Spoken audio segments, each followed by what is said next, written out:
À toutes. Aujourd'hui, on se retrouve pour l'exercice LeetCode numéro 344. Alors, c'est un exercice très simple où nous recevons un tableau de string, donc en réalité que de caractères en string, et nous devons modifier l'ordre en inversant l'ordre. Par exemple, ici, H, c'est pas se retrouver à la fin. Alors, on va proposer trois solutions. Il y en a deux qui se ressemblent beaucoup, la troisième, elle est un peu différente, même si le principe reste le même.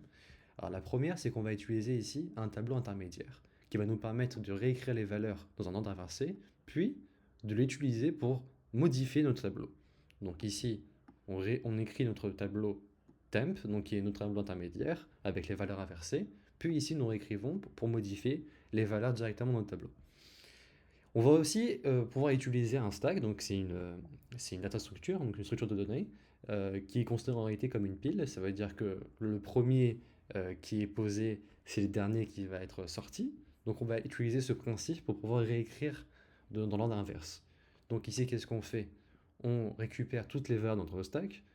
Donc, par le fait que c'est un stack, que c'est une pile, on aura les valeurs inversées dès qu'on va vouloir les récupérer. On les récupère avec .pop.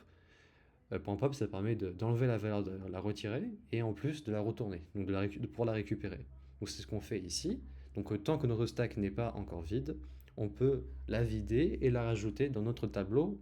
Donc la rajouter dans notre tableau, ça veut dire modifier dans notre tableau. On utilise ici bien sûr le pointeur i pour pouvoir réécrire les valeurs correctement. Donc au début, on va commencer par 0 en fournissant la dernière valeur. Donc pour ce tableau-là, la dernière valeur, ça sera O. Ce qui est en réalité la première valeur de notre stack, c'est-à-dire la fin de notre stack, donc le haut de notre pile. On peut aussi utiliser une technique avec deux pointeurs, donc le pointeur L et R, donc pour gauche et droite. Gauche sera mis au tout début, sera placé au tout début, le pointeur droite il sera placé à la fin, et on peut parcourir le tableau tant que notre pointeur gauche et droite ne se rencontrent pas, ne se croisent pas.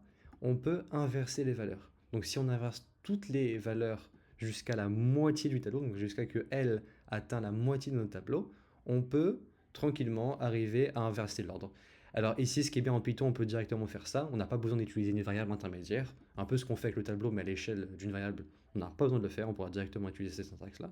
Bien sûr, il faudra toujours penser à incrémenter L, donc l'avancer vers la droite, et le décrémenter R, donc le mettre vers la gauche.